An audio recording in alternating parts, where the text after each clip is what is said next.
de esta Comisión de Salud. La señora secretaria dará lectura a la cuenta. Y se ha recibido una excusa del ministro de Salud por encontrarse haciendo uso del feriado legal. Sin perjuicio de ello, participará el encargado nacional del programa de la mujer, médico cirujano ginecobstetra, Jorge Neira Miranda, para referirse al proyecto de ley sobre endometriosis. Un proyecto iniciado en moción de varios diputados que crea la Ley Nacional del Cáncer y brinda homenaje póstumo al doctor Claudio Mora. Un oficio del ministro de Salud que responde a uno de la comisión e informa sobre la posibilidad de realizar las gestiones correspondientes a fin de hacer presente la urgencia calificada de discusión inmediata en el proyecto que da por cumplidas las metas sanitarias. Un oficio del director de Servicios de Salud Viña del Mar Quillota, mediante el cual responde a uno de la comisión, sobre el estado de situación del inventario de medicamentos destinados al tratamiento de enfermedades de salud mental en el país. Un oficio del director del Servicio Nacional de Salud en relación a la Ley de Presupuestos 2021. Otro en el mismo sentido, y también del Servicio Nacional de Salud. Una solicitud de audiencia de la Directora de Servicios de Salud Metropolitano Sur a fin de explicar la resolución adoptada por la institución y que refiere al inicio del procedimiento de término anticipado de contrato a la empresa Astaldi, encargada de la obra de reposición del nuevo Hospital Barros Luco, como asimismo de las causas que explican la medida aplicada y las acciones administrativas que garantizan la continuidad del proyecto. Una carta de la señora Caterina Abarca, subdirectora de Padres Acondroplasia, Chile, mediante la cual remite la explicación de la acondroplasia, su tratamiento y solicita urgente se oficia a la Superintendencia de Salud a fin de que explique los motivos por los cuales las ISAPRES no cubren el importe de ciertos medicamentos a través del seguro de enfermedades catastróficas, exclusiones contenidas en la circular denominada Instrucciones sobre las nuevas condiciones de la cobertura adicional para enfermedades catastróficas, contenidas en la circular número que aparece ahí, dictada por el Superintendente de Salud y que se adjunta. Y finalmente una carta de un particular a nombre de 50 pacientes del Centro Renal Quilpué, mediante la cual señala la situación que preocupa a decenas de dializados respecto a una situación de hemodiálisis y peritoneo diálisis en adultos que realizó el Fondo Nacional de Salud, FONASA, en 2021, la cual ha causado un perjuicio incalculable para la gran mayoría de ellos, debido a varios puntos en sus bases que no consideran el bienestar y la salud de los beneficiarios. Solicitan una intervención de la Comisión. Eso es todo. Muchas gracias, Ana María. Ofrezco la palabra sobre la cuenta. Ofrezco la palabra sobre la cuenta. Diputado Castro, ¿sobre la cuenta o punto varios? Sí, ambas cosas. Ya, háblenos, diputado. Pues, ya, perdone que tengo que disfrutar la cámara. Primero, sobre la cuenta, yo también he recibido denuncias múltiples de tratamiento por los pacientes que cambiaron condición de ubicación en su centro de diálisis. Entiendo que son 23.000 pacientes en diálisis hoy día en el extrasistema. Y que la licitación se hizo hace pocos meses atrás, y esa se informó, quedaron varios centros fuera, pero yo conversé con el director de FONASA, Marcelo Mozo, y después con el subrogante Luis Brito, quien dice ambos que no más de un 5% del total de enfermos nacionales iba a trasladar de un centro a otro en la misma ciudad o en ciudad cercana. Ahora bien, como esto ha generado una polémica dentro de los propios pacientes, sus condiciones, yo quisiera en eso pedir formalmente, presidente, que hubiera un reporte de manera muy clara y nítida de cuáles son las condiciones de licitación que realmente terminó FONASA, que se supone no puede llevar a los trastornos que hoy día estamos viendo en manifestaciones que en Santiago, también y en otras partes, por los traslados de lugares para las diálisis. Entonces, me gustaría que el director de FONASA aclarara esto a la brevedad, mediante un oficio de respuesta frente a estos hechos. Creo que son delicados y sí que se han producido en nuestras licitaciones, pero cuando se afectan las condiciones de los pacientes, diálisis obviamente genera genera una preocupación mayor más allá del problema comercial que hay estrictamente en los pagos y en todos los sistemas de administración desde FONASA hacia los sectores de diálisis y a AUS. Eso es lo primero que quiero pedir. Una carta respuesta del sector de FONASA aclaratoria a lo que está sucediendo con las diálisis privadas.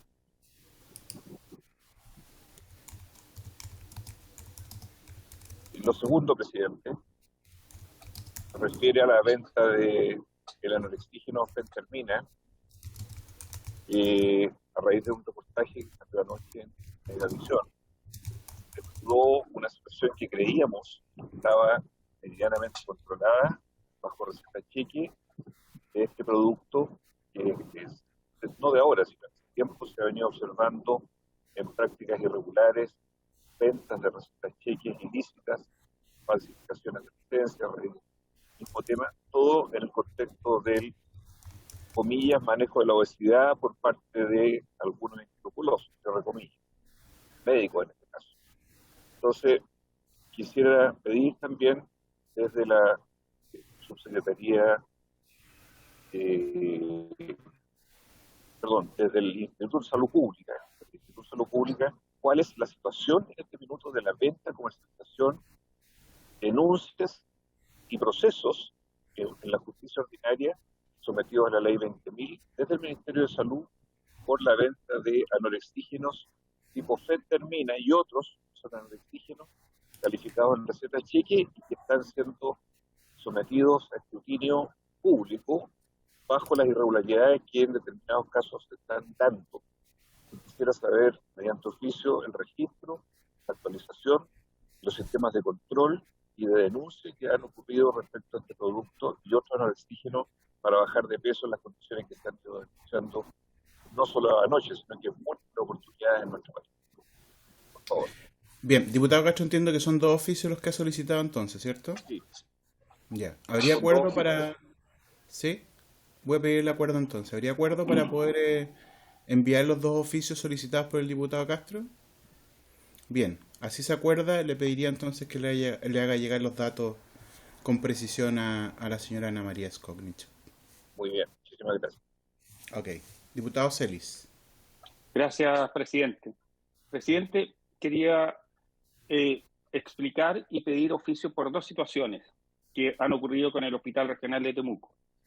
La Contraloría General de la República, por la vía Instagram y otras redes, dio a conocer 2 hechos en relación al Hospital Regional de Temuco. Uno de ellos dice que ellos han encontrado una irregularidad en la instalación de marcapasos en el Hospital Regional de Temuco y por un monto elevadísimo, porque estos se estaban haciendo en jornada laboral hospitalaria, siendo que eran servicios externos. Pues bien, tengo la información acá detallada que fue justamente la unidad de sumarios jurídica que instruye un sumario en el Hospital Regional de Temuco cuando ellos detectan esto en el año 2019. Entonces, aparece como un hecho que fuera recién una situación que ha encontrado la Contraloría y incluso la dirección del hospital hizo una denuncia a la Fiscalía. El diputado Molina pidió el año pasado información a la Contraloría en esta materia.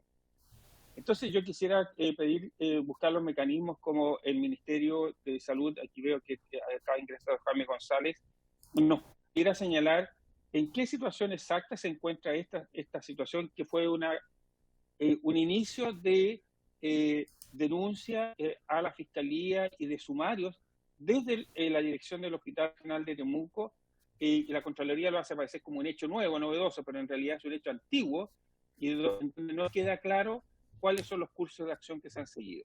Ese es uno de ellos. El segundo, también vinculado a la Contraloría General de la República, donde hace aparecer una situación que es compleja, que son dobles pagos, ¿ya? Dobles pagos por montos importantes. De hecho, en el Hospital Regional de Temuco, pagos duplicados por 1.224 facturas por más de 1.800 millones de pesos. Esto fue también detectado en su oportunidad por el Servicio de Salud Araucanía Sur y por la dirección del Hospital Regional de Temuco. En total, en junio del año 2020, ellos informan que hay 2.201 pagos duplicados.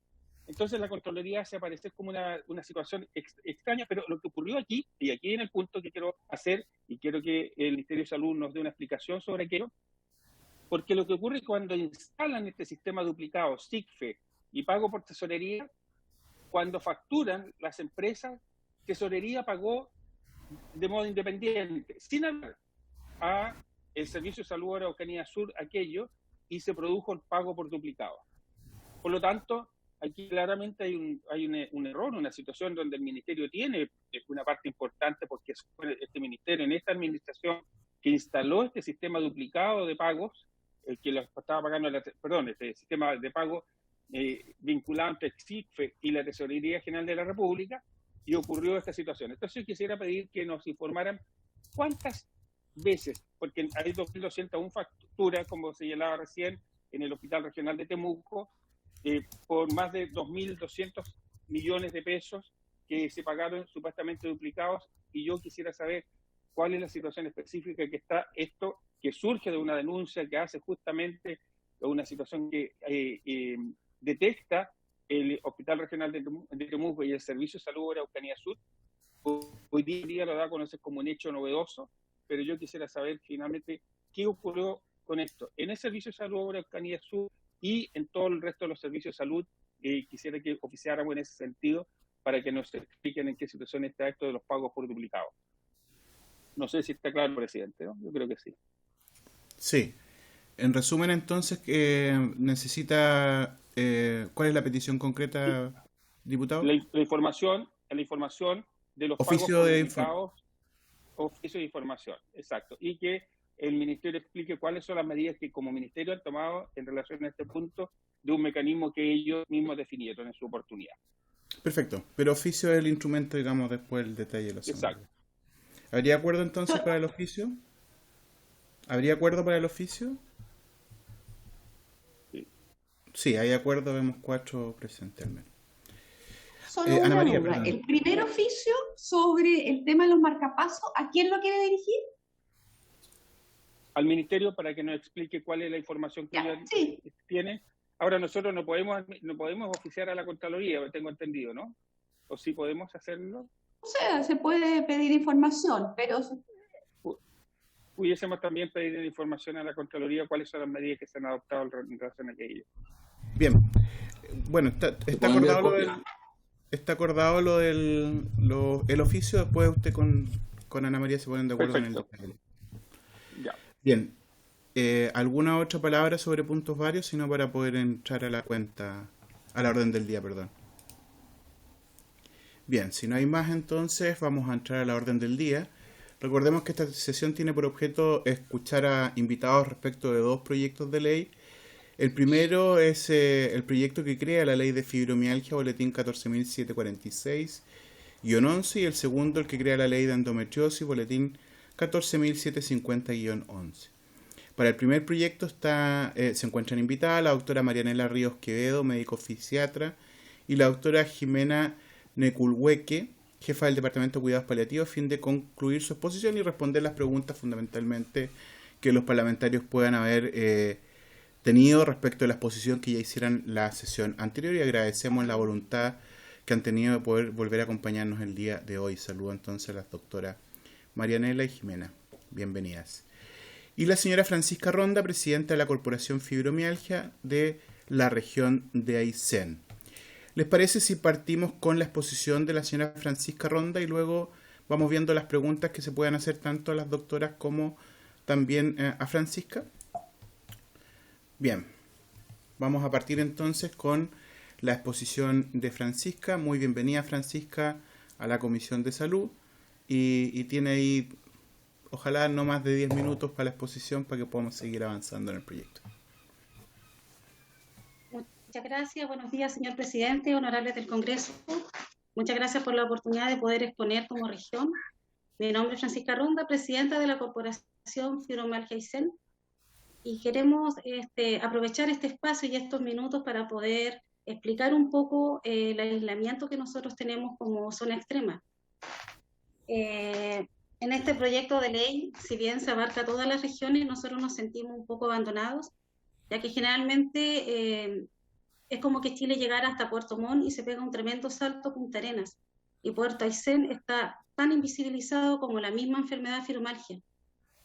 Acá en esta región ni siquiera se ha escuchado sobre la enfermedad, no tenemos ni siquiera un médico que sepa o entienda sobre la enfermedad de fibromialgia, y en otras regiones hay algunos centros médicos o algunos doctores que, si bien no son especializados, al menos tratan la enfermedad como tal, o existe por último un respeto. Nosotros como zona extrema además no tenemos mucha accesibilidad a medicamentos, también no tenemos zona franca, entonces se encarece todo lo que podamos poder optar para una mejor vida, tanto para una alimentación saludable o un tratamiento continuo, integral. Es por esto que casi todos nuestros pacientes de fibromialgia, la gran mayoría, ha detectado esta enfermedad fuera de la región. Si no ha sido por un operativo, por algún médico que vino a la región y detectó la fibromialgia, el tratamiento después ha sido en otras regiones. Somos una región muy prohibitiva. Si no hay medios para salir, no puedes tratarte una enfermedad que además no está reconocida ni respetada. Más que nada quería visibilizar el respeto que nosotros necesitamos como región. Si no está Aysén, no estamos todos. Somos un país solidario y no siempre existe la solidaridad entre las agrupaciones. Es súper importante para nosotros poder hablar este día por el hecho de que el tema de los medicamentos es algo muy grave. Si no hay un medicamento en nuestros centros de salud, sea CESPAN u hospital, hay que comprarlo de forma particular, privada, en la farmacia. Si este remedio no está, hay que pedirlo.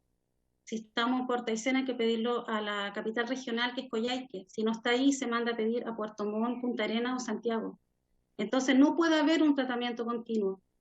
Si ese tratamiento continuo no es, la persona obviamente no se recupera, sus dolencias se incrementan, su salud mental también se deteriora más, y además de eso tampoco existe una rehabilitación. Además de eso tenemos la tasa más alta de cáncer en Chile. Imagínense lo que es para una persona de tercera edad tener además fibromialgia. Las personas que no pueden tampoco jubilarse ni trabajar en una región extrema. No solamente tenemos las variantes climáticas y demográficas como Punta Arenas, también territoriales. Quiero aprovechar de comentar de que yo no estoy en mi casa en este momento. Ustedes se preguntarán por qué. Y es un dato muy importante debido a los problemas de globalización y de conectividad que tenemos en esta región tan grande pero con pocos habitantes. Siempre se cae el internet o se corta la luz. Y ahora, para poder yo estar aquí con ustedes, aprovechar estos minutos, tuve que trasladarme. Así de grave es, en un par de minutos hubo que hacerlo. Nuevamente doy las gracias porque esto es súper complicado. Nosotros tenemos pacientes, como dije, adultos mayores, pacientes con cáncer, así como en todas las regiones, pero además con discapacidad como yo. No poder salir de la región por medios propios es no tratarse las otras enfermedades de base, sino que además incrementan la fibromialgia. Tenemos en esta región hombres con fibromialgia también. Por eso nosotros pedimos y agradecemos los votos a favor que van a haber en este proyecto de ley y también cuando pase a la Cámara del Senado, porque además queremos ser parte del plan piloto. Nosotros necesitamos estar dentro de esas otras regiones también extremas. Como lo dije anteriormente, la solidaridad tiene que empezar por todos. Que tu problema también sea nuestro problema. En 2012 nosotros hicimos un movimiento social y nosotros necesitamos poder estar dentro de ese plan piloto. No solamente tenemos que ser 27 horas de amor una vez al año, o salir con nuestros pañuelos morados y verdes, una marcha un 8 de marzo. Tenemos que ser solidarios siempre. Y si no está Aysén, no estamos todos. Y esa es la razón por la que nosotros queríamos poder hablar acá y poder estar con nuestro grupo, con nuestra directiva y poder visibilizar con nuestros socios lo importante que es para nosotros. Eso sería, señor presidente. Muchas gracias. Muchas gracias, Francisca, por su exposición. No sé si es que Araceli quisiera usted opinar algo que nos ha pedido que invitemos a la agrupación. Diputada Leuquén. muchas gracias por el espacio que le ha brindado a la dirigente de nuestra región de Aysén. Es una corporación nuevita que se ha constituido hace muy poquitas semanas y la verdad es que veo mucha convicción en lo que ellas están haciendo y lo que están representando, porque en lo que hemos planteado, al menos al Ministerio de Salud, así como pasa con distintas patologías, la variable climática de la región de Aysén, desde luego que afecta de una manera distinta a nuestros pacientes diagnosticados por fibromialgia. Y también es una variable que influye, esto desde el punto de vista más médico, me lo han comentado, es una variable que influye fuertemente en lo que significa el reforzar esta patología. Y desde ahí es que uno piensa cómo en una región tan pequeñita, de tan poquitos habitantes, no se pueden impulsar acciones como programas pilotos que ya se están llevando a cabo en otras regiones del país para poder atender a tan poco número de pacientes, pero que también cuentan a la hora de pensar en lo que es esta incomprensible, incomprendida y condenada socialmente enfermedad. Así es que yo le quiero agradecer el espacio por el cual Francisca Ronda, nuestra gran dirigente de Aysén, ha tomado la palabra, porque muy pocas veces se visibilizan los temas de las zonas extremas, y desde luego que Aysén tiene que ser una prioridad para el Ministerio de Salud. Se lo hemos hecho saber al ministro París, y también nos vamos a reunir esta semana con la subsecretaria de Salud para insistir en lo importante que es visibilizar esta problemática a nivel nacional y cómo esta patología se sufre de manera distinta en territorios con características de aislamiento, en características de ruralidad, y desde luego que esta prioridad que le ha brindado la Comisión a través de sus integrantes, presidentes, se agradece muchísimo. Ojalá que la subsecretaria de Salud o el ministro París, cuando estén presentes en la reunión, pudieran generar un acuerdo importante a nivel político, administrativo y de urgencia social para entender que necesitamos que el piloto que se implementa en la región de Magallanes también se pueda implementar en la región de Aysén. A través del del senador electo Karim Bianchi también hicimos algunas acciones para que estén contempladas estas materias en el presupuesto de este año, y también agradezco especialmente al doctor Patricio Rosas, diputado de Los Ríos, que también nos ha ayudado muchísimo a poder ser parte de la bancada de la fibromialgia que ha visibilizado este tema. Gracias, presidente. Gracias, diputada Leuquén. Ofrezco la palabra a el resto de los señores, señoras diputados, diputadas que estén presentes y que quieran hacer consultas o emitir algún tipo de opinión sobre lo que hemos escuchado, tanto en la exposición de las doctoras hace unos días atrás como también de Francisca hoy. Diputado Ricardo Celis, tiene usted la palabra. Gracias, presidente. Presidente, quisiera consultarle a las doctoras que nos han ilustrado la semana pasada. Hay organizaciones de fibromialgia, así como la hay en Aysén, y saludo a la representante por su exposición, que nos expresa los sentimientos que normalmente están en los grupos, en las agrupaciones de fibromialgia.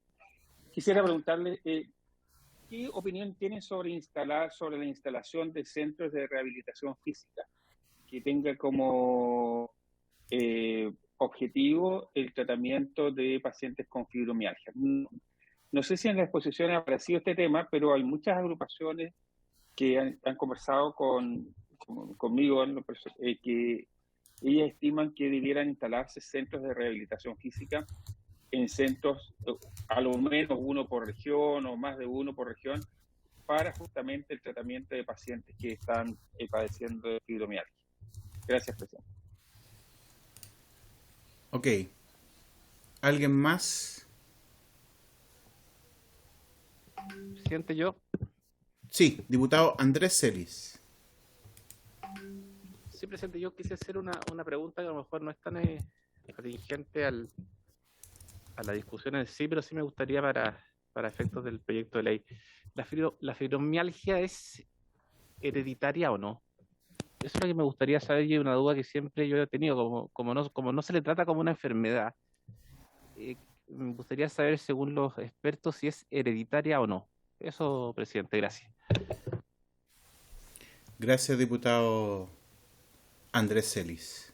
Voy a ofrecerle la palabra a las doctoras a ver si quieren redondear su exposición del otro día y emitir alguna opinión sobre lo comentado. ¿Cuál de las doctoras va?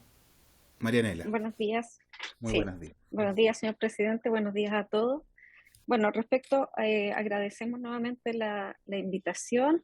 Respecto a la a la primera pregunta en cuanto a centros de rehabilitación física, nosotros creo que intentamos dejar claro en la presentación de la semana pasada que nuestro interés es que la rehabilitación de la fibromialgia es una rehabilitación integral, no solo rehabilitación física. Y la necesidad en general que todavía tenemos, o la brecha que todavía tenemos respecto a la rehabilitación en todo tipo de patologías, no específicamente en esta. En ese sentido, nosotros también enmarcamos la fibromialgia dentro de muchas otras patologías que tienen que ver con dolor crónico y que debieran ser subsidiarias de este tipo de rehabilitación integral y que en estos momentos no tenemos la cobertura necesaria. Eso, señor presidente. Y respecto a la segunda pregunta, la verdad es que como muchas cosas respecto a la fibromialgia no se sabe si hay un componente hereditario. Hay muchas líneas de investigación, hay una línea de investigación que habla de factores hereditarios, hay líneas de investigación que hablan de factores inmunológicos. No está muy claro respecto al origen de la fibromialgia y por eso es que es difícil caracterizarla, diagnosticarla muchas veces, porque hay que hacer, como decía también la semana pasada, diagnósticos de exclusión para estar seguros de cuál es la enfermedad. Y respecto a que no es reconocida como enfermedad, yo diría que sí. De hecho, mencioné que para el próximo CIE 11 la codificación está incluida dentro de lo que es el dolor crónico no oncológico, la fibromialgia. En el CIE 10 ya está en otros trastornos, pero ahora está específicamente enmarcada en el problema del dolor. Eso, señor presidente. Gracias. Muchas gracias, doctora. Ofrezco la palabra si es que alguien más quisiera opinar o hacer consultas respecto de este tema. Si no, recuerden que estamos convocados para mañana poder votar el proyecto de ley en general, Ana María, o en particular ya. En general. ¿Qué está silenciada, Ana María? En general, sí. En general. Ya. Diputado Patricio Rosas, tiene usted la palabra. Sí, agradecer la presentación y el testimonio de nuestra amiga Francisca. Creo que el aislamiento ha generado muchos problemas en Aysén, pero también en muchas localidades de nuestro país que están aisladas. Y particularmente también en el sur de Chile, en que se suma el efecto de la poca cantidad de luz. Ese es un tema que hemos conversado con la diputada Leuquén respecto de la necesidad de hacer una investigación de la vitamina D, la exposición a luz y fibromialgia en el sur de Chile.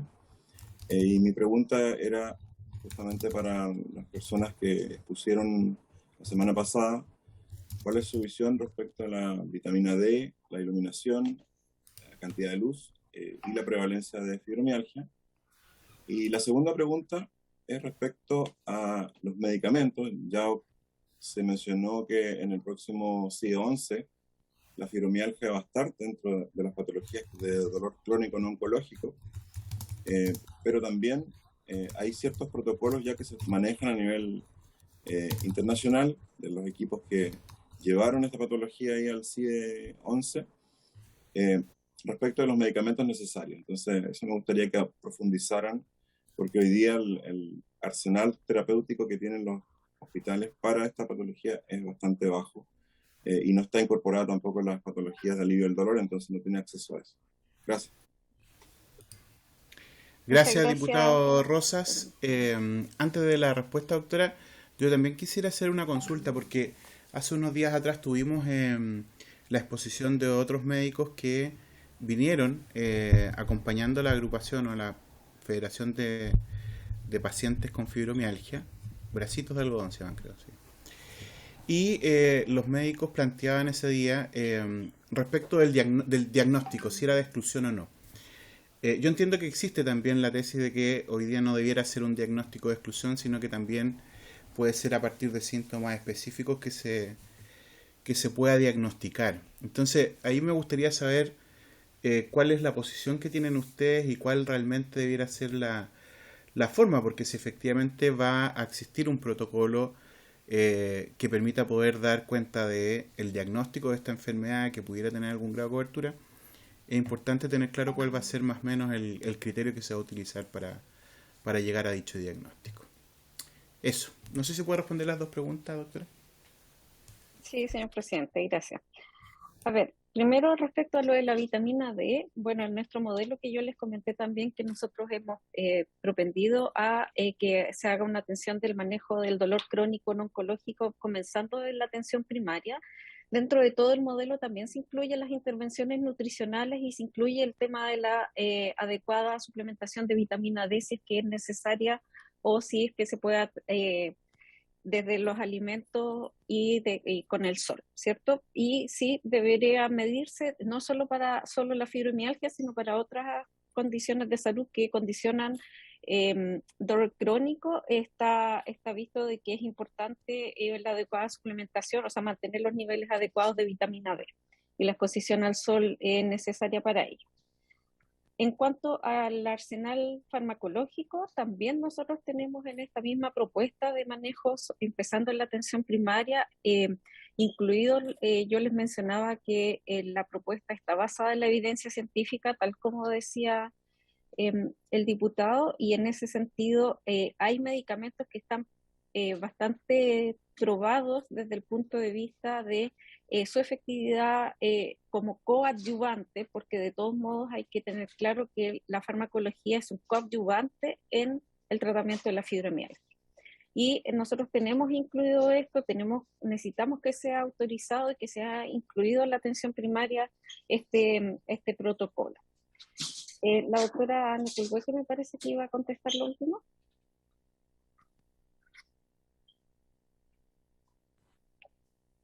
Está silenciada, doctora. Ahí sí. Gracias, buen día. Buenos días, señor presidente y señores diputados. Quiero comentar respecto al protocolo que plantea y comenzar diciendo que el dolor crónico no oncológico es una entidad que genera la misma carga de enfermedad que genera el cáncer en nuestro país. Esa es la relevancia del dolor, no agudo, sino que el dolor crónico, incluido dentro de ellos la fibromialgia, así como también el lumbago, el dolor de hombro, la cervicalgia, etc. Por lo tanto, la OMS reconoció al dolor como una enfermedad y no como un síntoma solamente. Así es que es de gran relevancia que podamos en el país estar discutiendo sobre dolor. Por otro lado, respecto a los protocolos, nosotros hemos hablado bastante del documento de regulación sobre dolor crónico no oncológico que tiene actualmente ya resolución en el Ministerio de Salud, bajo el cual estamos implementando las políticas para el abordaje del dolor. Y dentro de eso está concebido el protocolo diagnóstico de todas las causas de dolor más importantes, de dolor como la fibromialgia.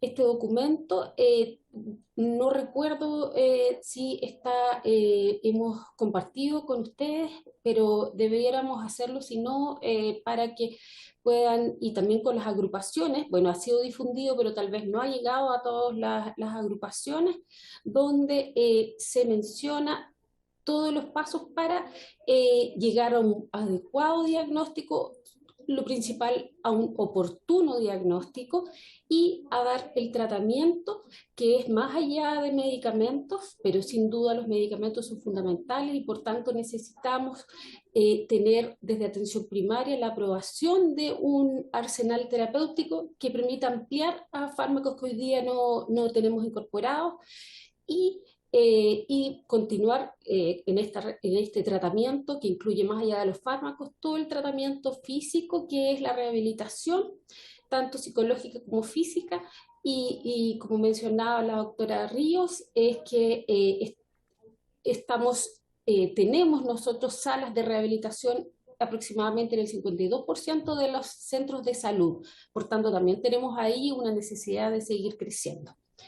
Por lo tanto, en respuesta puntual a lo que mencionaba el diputado Rosas, sí tenemos protocolos diagnósticos y la fase que corresponde ahora es comenzar nuevamente con difusión y continuar ampliando la capacitación a todos los niveles de profesionales que intervienen en estos tratamientos. Muchas gracias. Gracias, doctora. No me quedó claro la diferencia entre si debía ser un diagnóstico por descarte o no. Muy breve, sí.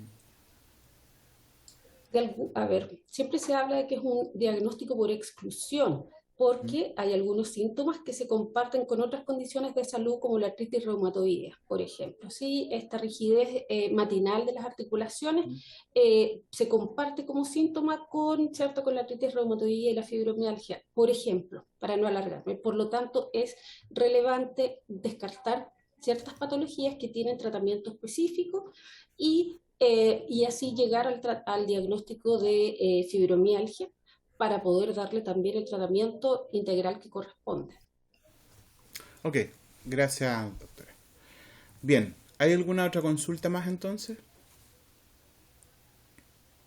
Si no hay más consultas, agradecemos la participación de la señora Francisca Ronda, presidenta de la Corporación de Fibromialgia de Aysén, por su presentación, y también le agradecemos la participación a la doctora Marianela Ríos y la doctora Jimena Neculhueque, ambas que estuvieron tanto el día martes pasado como también hoy, porque nos ha ayudado mucho también a poder resolver algunas dudas que se van generando, que son propias obviamente del debate. Esperamos nosotros mañana poder votar ya en general este proyecto en la comisión. Así que muchas gracias a las 3 y vamos a pasar ahora al segundo punto de la tabla.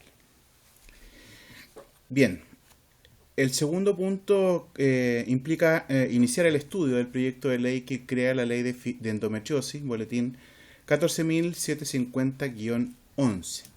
Para estos efectos se ha invitado al señor ministro de Salud, Enrique París. Sin embargo, él se ha excusado, ya se ha leído esta excusa al inicio de la sesión, y en representación, digamos, del ministro París, asiste hoy el encargado nacional del programa de la mujer, médico ginecobstetra, doctor Jorge Neira Miranda, a quien le damos la bienvenida. Y también participa hoy el doctor Aníbal Escarela, él es médico ginecobstetra también, quien va a exponer sobre esta materia. Doctor Neira, comenzamos entonces con su exposición. Rodrigo, ¿cómo lo hago para...? ¿Está autorizado ahí para ¿quiere compartir pantalla? ¿Quiere meter ya? Está autorizado, así que tiene que usted incorporar su documento. ¿Se está viendo? En este momento no, y hay un eco, al parecer, cuando habla usted.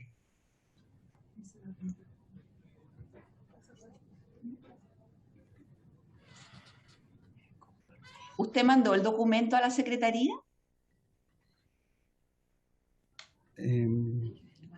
No, probablemente no.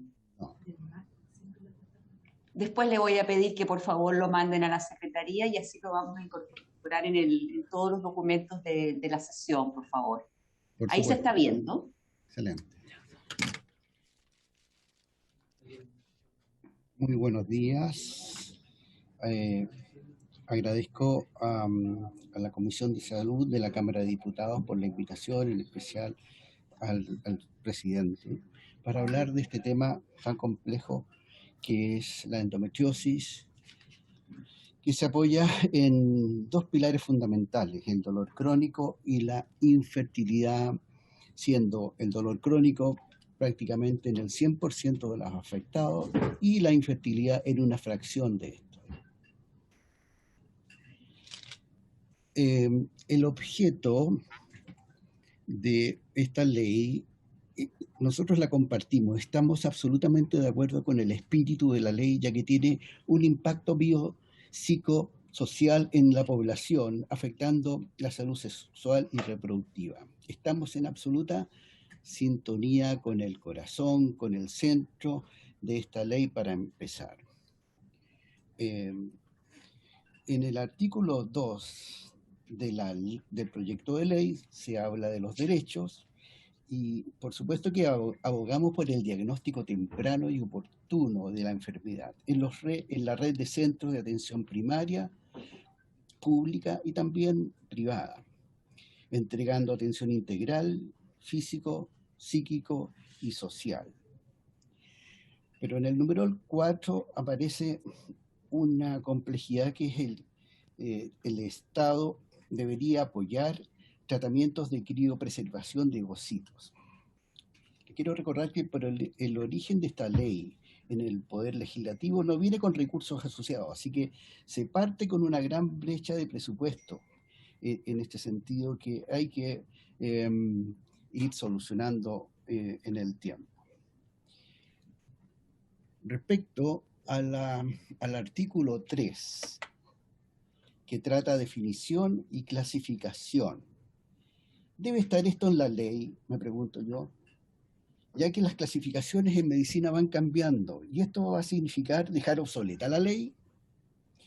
Nosotros sabemos que el conocimiento médico es un constructo que se apoya en la experiencia, en la observación, en el conocimiento especulativo de las causas de los procesos naturales, en la prudencia necesaria, y todo eso es el arte médico, que por supuesto es cambio y es muy complejo dejarlo encerrado en una ley. Por eso, para nosotros, este artículo 3 es muy complejo y hay que revisarlo profundamente. El artículo 4 se refiere al acceso a la salud.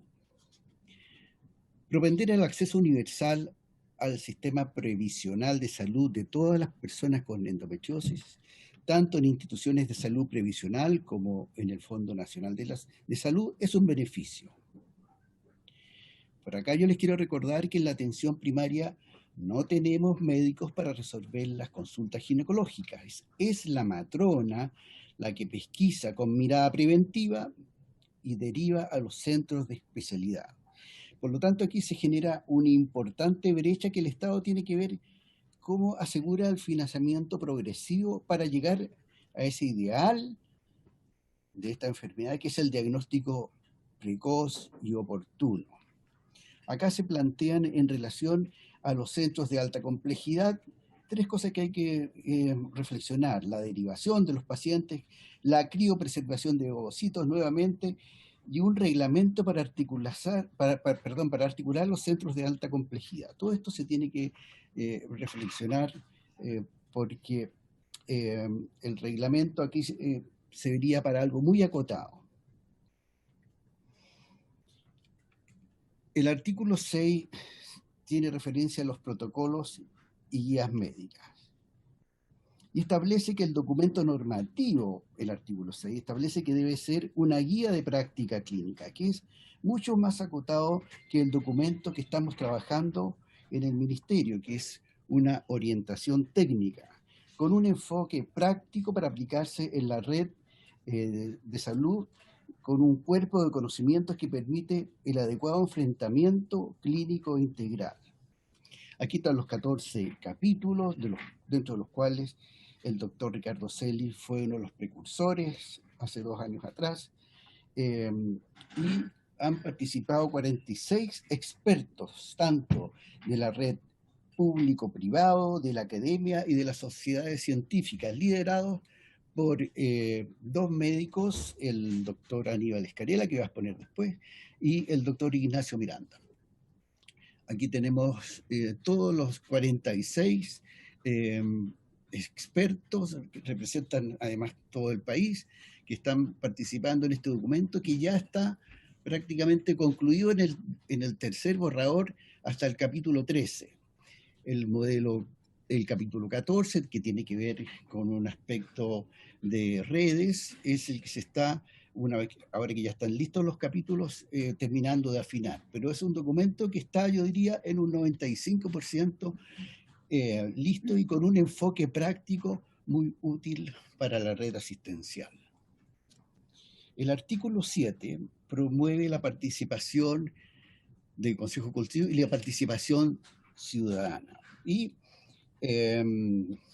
establece un consejo consultivo, que a nosotros, en el programa de la mujer, nos parece una buena idea, pero debería ampliarse a un consejo consultivo de salud ginecológico, para que retroalimente a ambas subsecretarías con una mirada integral de la salud ginecológica. El artículo 8 tiene que ver con los instrumentos estadísticos. La Clarisa Tien, que es la jefa de la OPS, dice que sin datos no hay salud pública, por lo tanto es fundamental esto. Pero en relación a lo que dice la ley, que es la Subsecretaría de Redes Asistenciales, es la que está citada en la ley, eso no es como salud pública registra, porque para eso existen los organismos adecuados, y eso es la División de Planificación Sanitaria. Es ahí donde debe estar el corazón del registro, como hacemos todos los registros actualmente de tipo sanitario. El artículo 9 tiene que ver aspectos que son muy loables, como la educación y la formación en investigación, así que lo apoyamos perfectamente. El artículo 11 crea el Día Nacional de la Endometriosis, el 14 de marzo. El artículo 12 tiene que ver con la no discriminación, y el artículo 13 con las sanciones. Y acá se debe ser más explícito en las sanciones que se debe tener cuando hay un no cumplimiento de la ley. Como apreciación general, tengo unos 9 puntos: que existe coherencia entre el espíritu central del proyecto de ley y el trabajo técnico que está propiciando el Ministerio de Salud. Si bien la criopreservación de ovocitos es una medida terapéutica que posee pertinencia para salvaguardar el potencial reproductivo de las mujeres con endometriosis que requieren tratamiento quirúrgico, debe ser una temática que necesita un abordaje en un cuerpo legal distinto, porque requiere la protección de recursos económicos importantes y adicionales. Ahora, yo hago la pregunta: ¿es necesario dictar una ley para una enfermedad específica, teniendo leyes como Auge y Ricardo Soto? La definición y clasificación de las enfermedades son cambiantes. No debe estar en la ley, porque si no deja obsoleta la ley. Y existe coherencia... El DFL 36 norma los convenios que celebran los servicios de salud, regula la relación y necesidad de provisión de servicios de salud por medio de convenios con instituciones privadas. No es necesario, por lo tanto, incluirlo en la ley. Se sugiere que el Consejo Consultivo de Endometriosis sea un Consejo Consultivo de Salud Ginecológica, que dé esta mirada amplia para la atención de todas estas patologías integrales, como incluso la fibromialgia, que comparten el síntoma del dolor crónico. Y la construcción del Registro Nacional de Endometriosis es una buena iniciativa. Por supuesto que nos gustaría tener el registro de todo lo que hacemos, pero surge lo de siempre: recursos, y esto debería estar además alojado en DIPLAS, no en redes. Y se sugiere, para finalizar, explicitar la construcción de un reglamento de la ley. Esto es mi presentación, señor presidente, y estamos a vuestra disposición. Muchas gracias, doctor Neira, por su presentación. Vamos a escuchar ahora la segunda presentación, y luego de eso la idea es poder abrir las preguntas de los diputados y diputadas. Así que le vamos a dar la bienvenida también al doctor Aníbal Escarela, quien está aquí con nosotros y que también va a hacer su presentación. Doctor Escarela, buenos días, bienvenido, y tiene usted la palabra.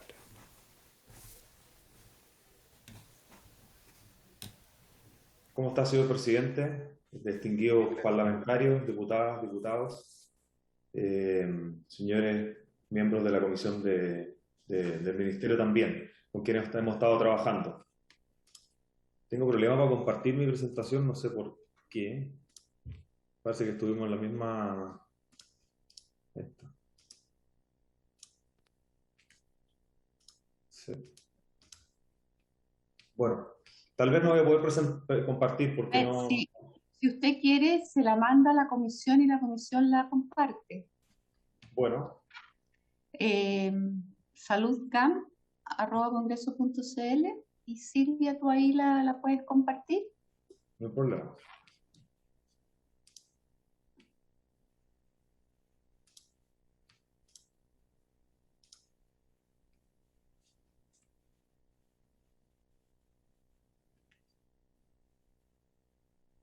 Me avisa cuando la mande.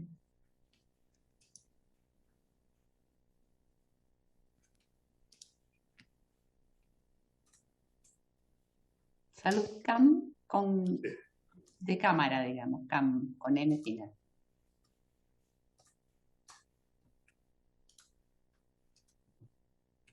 Ahí se la envié.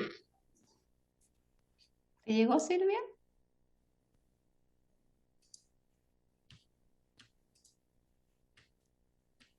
Me ha llegado aún.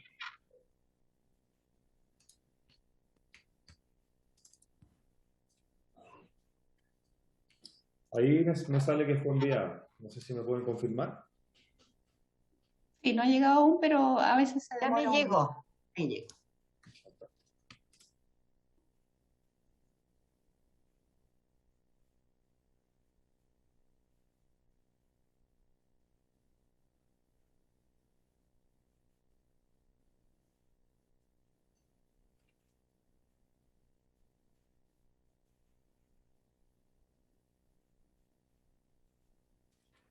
Bueno, mientras se carga la presentación, agradecer por darle el espacio a esta enfermedad, que yo considero que es una enfermedad relegada.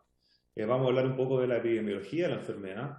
Es una enfermedad sumamente frecuente, afecta a 1 de cada 10 mujeres. No sé si hay 10 mujeres en esta sesión, pero imagínense la frecuencia y la magnitud de la enfermedad. Nosotros en la Escuela de Medicina estamos haciendo todo el día docencia y les entregamos a los alumnos la enseñanza de que tenemos la misión y la obligación de ir privilegiando o ir racionalizando los recursos. Los recursos en general son siempre finitos, pero en salud es conocido por todos que eso no sucede a diario. Y esta es una enfermedad altamente prevalente, o sea, afecta a 1 de cada 10 mujeres en edad reproductiva y las mujeres que están en búsqueda de fertilidad afecta a 1 de cada 2. O sea, una enfermedad más frecuente que la diabetes, más frecuente que la hipertensión, más frecuente incluso que el cáncer, que son enfermedades que han sido de buena manera valoradas por la sociedad y tienen cobertura para sus prestaciones, y no así esta enfermedad que además es de alto costo, como vamos a ver más adelante. Así es que agradezco la iniciativa del doctor Celi y del doctor Víctor Torres, que hacen un gran trabajo en este sentido, y a toda la Comisión de Salud por darle este espacio, como les decía, a esta enfermedad tan importante desde el punto de vista de la salud pública.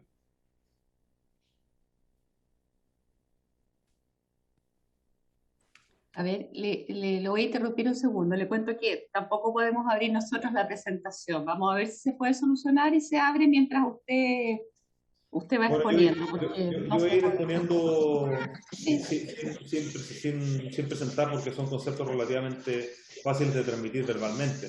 Pero la endometriosis es la enfermedad que se caracteriza porque el endometrio, la capa interna del útero, sale hacia la pelvis y se disgrega a través de la cavidad pélvica. Es una enfermedad muy parecida al cáncer en su comportamiento, porque es una enfermedad altamente agresiva, no así no da metástasis, pero es una enfermedad que genera una distorsión severa de la pelvis y la anatomía de la mujer. Como ya les decía, es una enfermedad altamente prevalente, afecta a 1 de cada 10 mujeres en edad reproductiva y las mujeres infértiles 1 de cada 2. Y por eso en Estados Unidos es la tercera causa de hospitalización, representando alrededor de 5.000, 6.000 mujeres por año. Se sabe, con números que vienen de la Comunidad Europea, que las mujeres en promedio pierden 10 horas a la semana cuando tienen endometriosis. Esto, por tanto, la sitúa en una enfermedad altamente prevalente, altamente costosa y que genera un impacto importante en la calidad de vida de quienes la padecen. El problema de la enfermedad es que es una enfermedad difícil de diagnosticar porque no tenemos una herramienta biológica, un examen que sea patognomónico del diagnóstico de la enfermedad. De esta manera la clínica es muy importante. No obstante, los avances que han habido, todavía tenemos una brecha entre el diagnóstico y entre los síntomas y el diagnóstico de la enfermedad, que puede ir entre 7 y 10 años. En Estados Unidos 11 años, en el Reino Unido 7 años, en Brasil 7 a 10 años. O sea, entre que consulta un especialista y se hace el diagnóstico puede pasar casi una década, lo que obviamente nos genera mucha incertidumbre con nuestros pacientes. Y fíjense ustedes estos números, por favor, si me pueden prestar atención. El 51% de las mujeres dice que no alcanzó a lograr su trabajo producto de una enfermedad. 1 de cada 5 mujeres dice que no alcanzó a completar sus estudios producto de la enfermedad. 2 de cada 3 mujeres dice que esto afecta importantemente en su calidad de su relación de pareja. Y 1 de cada 5 mujeres dice que eso fue una relación de quiebre con su pareja producto de la enfermedad. O sea, no una enfermedad que solamente nos está impactando en números económicos, sino que en el día a día de cada una de estas mujeres puede transformarse en una pesadilla. El problema de la enfermedad es que es muy difícil de tratar, es muy difícil de diagnosticar. De hecho, la Sociedad de Ginecólogos de Inglaterra coloca 4 niveles de acuerdo a la dificultad del enfrentamiento quirúrgico. Y esta está en el más alto nivel, en la cirugía nivel 4. O sea, quienes se ven o quienes nos vemos enfrentados al manejo quirúrgico de esta enfermedad, nos enfrentamos a secuelas importantes de las pacientes, a cirugías laboriosas, difíciles y por lo tanto además costosas. No obstante todo esto, existe una preocupación muy importante en el mundo. La mayoría de las sociedades científicas del mundo están enfrentando esto de manera sistemática. Los países desarrollados, Inglaterra, Estados Unidos, Australia, Nueva Zelanda, que son países a los cuales nosotros nos queremos acercar desde el punto de vista y de la perspectiva de la salud y de cómo enfrentamos, ¿no es cierto?, nuestra organización sanitaria, han establecido guías y normativas que han permitido enfrentar esta enfermedad de una manera sistemática y coherente. Y esto ha permitido entonces que se rompa cadenas de manejos que pueden ser un poco disruptores, en donde la paciente pasaba por múltiples cirugías y múltiples tratamientos antes de alcanzar un tratamiento definitivo. Hoy día tenemos unas formas de estudiarla y de sistematizar el tratamiento para que los pacientes tengan menos cirugías y menos tratamiento, pero obviamente para eso se necesitan recursos. ¿Por qué? Porque los pacientes, para los diagnósticos, para los tratamientos médicos, para las técnicas de reproducción asistida que están involucradas y para las cirugías requieren cobertura por parte de las instituciones y las aseguradoras, tanto públicas como privadas, y eso desafortunadamente no está sucediendo hoy en día. Fíjense que los estudios imaginológicos pueden costar en el sector público y privado 100, 200, 300 mil pesos, cuanto menos. Los tratamientos médicos son tratamientos hormonales que tienen que cumplir toda la vida reproductiva de la mujer. O sea, estamos hablando de tratamientos que tienen que llevarse por 20 años al menos, 15 o 20 años de tratamientos crónicos.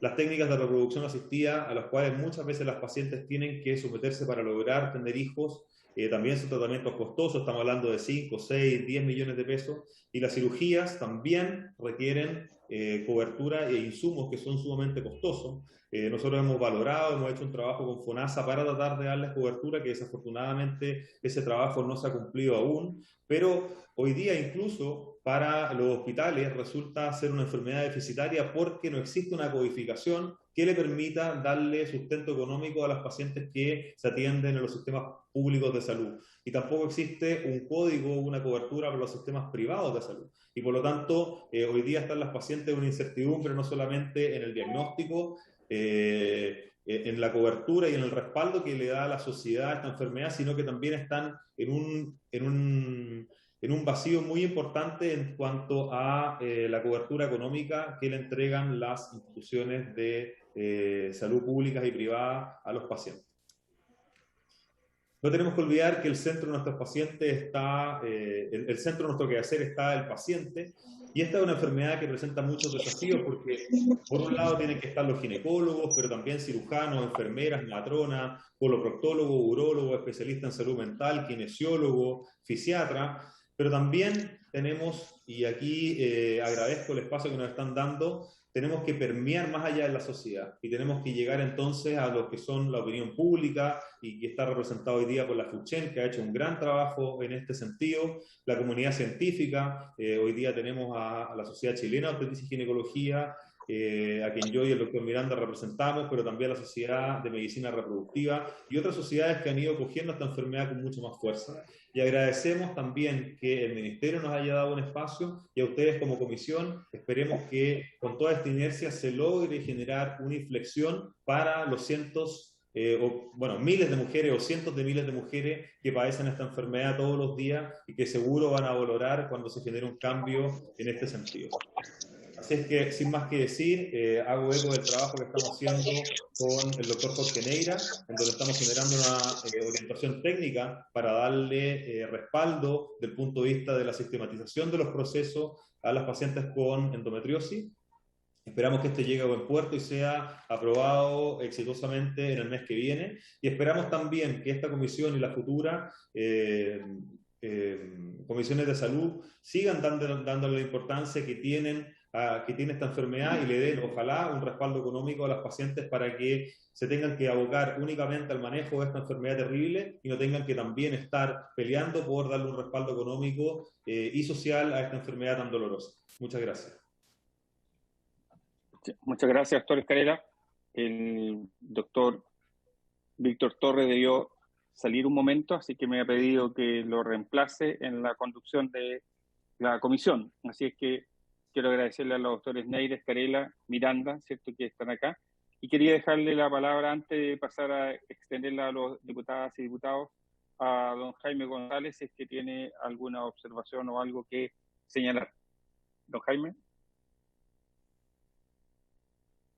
Presidente, muchas gracias. Como bien dijo el doctor Jorge Neira en representación del señor ministro de Salud, en general nosotros valoramos este proyecto de ley. Es un proyecto de ley que va en la línea de los intereses del señor ministro Enrique París, pero sin perjuicio hay que establecer, ¿no es cierto?, ciertas precisiones y ciertas líneas en lo que se refiere a la criopreservación y al registro nacional de la endometriosis. Pero en términos generales es un proyecto de ley sobre el cual ya estamos de acuerdo y estamos en absoluta sintonía, presidente.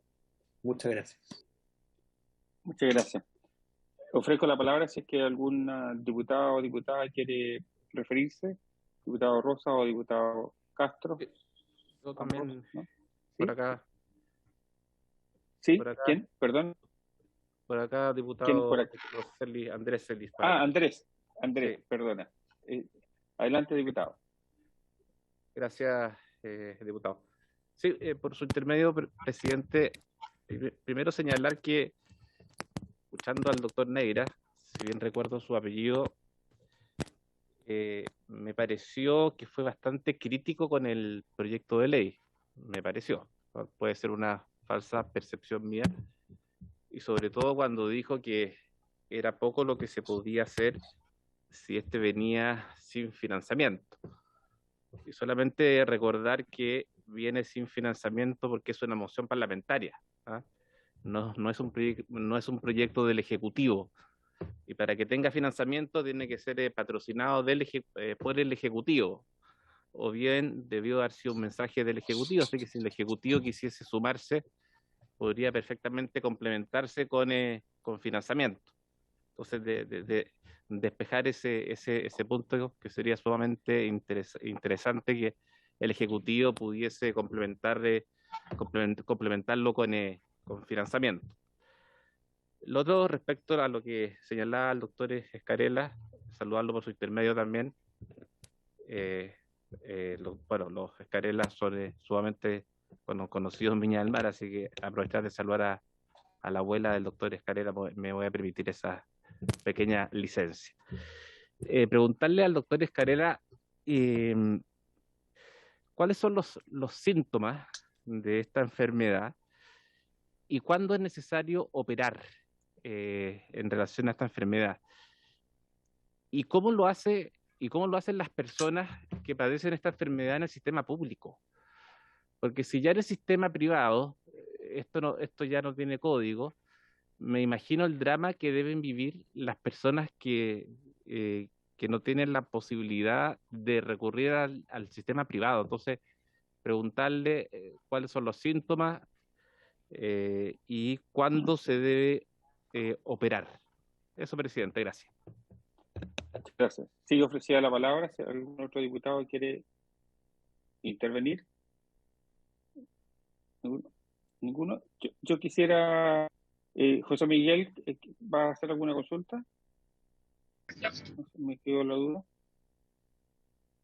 ¿No? Ya. Muy bien. Yo quisiera preguntar y compartir algunas cosas de las presentaciones.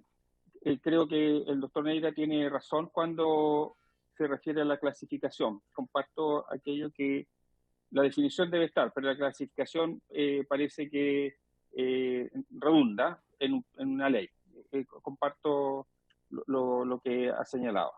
Creo que es un tema a observar. Ahora, ¿por qué hacer una ley de ciertas patologías como la fibromialgia o la endometriosis? Tiene que ver un poco con el abandono, particularmente afecta a mujeres.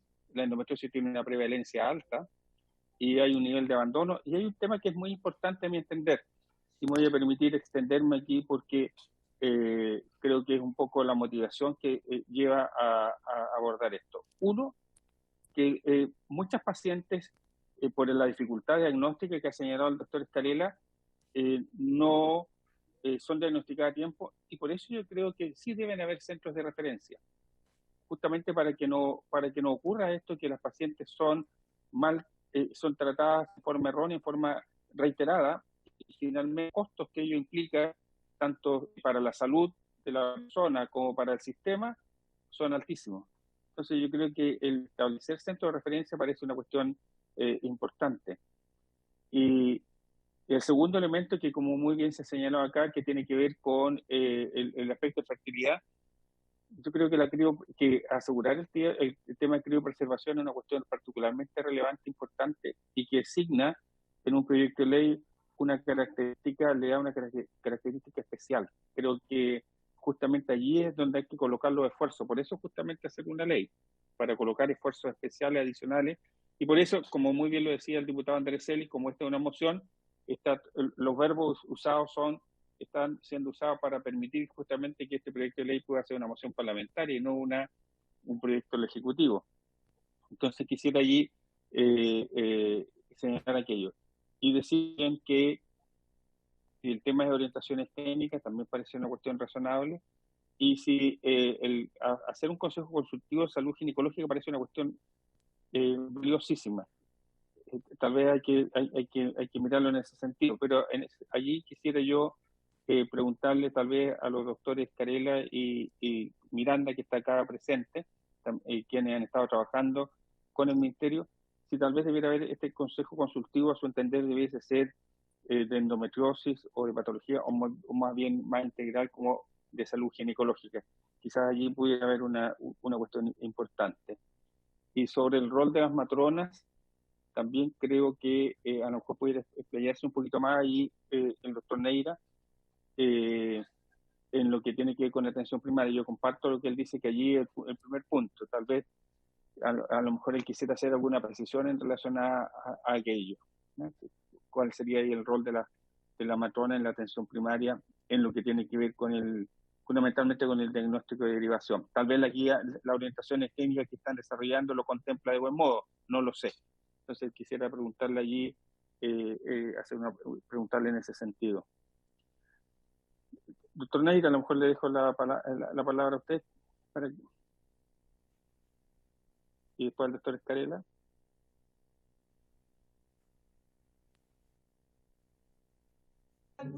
Muchas gracias, señor presidente, por intermedio de usted. Bueno, le respondo al diputado Celis en el sentido de que a ver, de las mujeres que tienen dolor crónico por endometriosis, 30% tienen un endometrioma después de un año de evolución, y esas pacientes con el endometrioma, que en el fondo todo lo que es la línea germinal queda incluido en el endometrioma, y esas ameritan de la criopreservación de los ovocitos, pero no todas. El gran porcentaje de este dolor crónico es de manejo ambulatorio, de manejo médico. Eso es muy relevante, porque y es en ese sentido la labor fundamental que tiene el estamento de matronería para que en APS haga el diagnóstico oportuno que necesita una ecografía y una semiología que es el ABC de nuestro quehacer. Entonces, y una pequeña tecnología, una ecografía, y con eso empezar el tratamiento y abordarla oportunamente. Y lo de la criopreservación, evidentemente son situaciones que necesitan de la asignación del Ejecutivo, y eso es para situaciones posteriores, pero eso les quería aportar. Muy bien. Gracias, doctor Neira. Doctor Escarela. Sí, yo valoro el esfuerzo que se está haciendo tanto por el Ejecutivo como por el parlamentario por relevar esta enfermedad. No obstante, es importante que se sepa y que quede registro de que para poder hacer cambios significativos en una enfermedad tan prevalente como la misma sí se necesitan recursos, o sea, eso es innegable. Esto es una enfermedad de alto costo, estoy hablando de decenas de millones de pesos para los pacientes que la padecen, multiplicado por cientos de miles de pacientes. O sea, esto es una enfermedad y esto es un problema de salud pública grave y relevante. Y como tal, efectivamente, y como ya decía, valoro las iniciativas y los avances que se están dando en esta materia, pero sí es importante que quede claro y explícito que son enfermedades que sí van a requerir recursos y esperamos, ya sea por la vía del Ejecutivo o cualquier otro mecanismo, se generen los espacios para que esta enfermedad y quienes la padecen puedan tener un tratamiento dentro de los estándares que nosotros esperamos para nuestros pacientes en el siglo XXI. Muy bien. ¿Alguna otro parlamentario, diputado? El doctor Torres ha llegado. Ahí de nuevo le dejamos ahí la conducción de la comisión. Muchas gracias, diputado Celis, por haberme cubierto unos minutos. ¿Hay alguna otra consulta u opinión respecto del tema que tengan los señores parlamentarias? Tal vez dar respuesta a lo que preguntaba el diputado Celi, que esto es una enfermedad que se manifiesta clásicamente por el dolor. Dolor con las relaciones sexuales, dolor con la menstruación, dolor intermenstrual, esos son los síntomas de alarma. Y eso es un poco lo que está quedando o queda patente en la orientación técnica que estamos construyendo.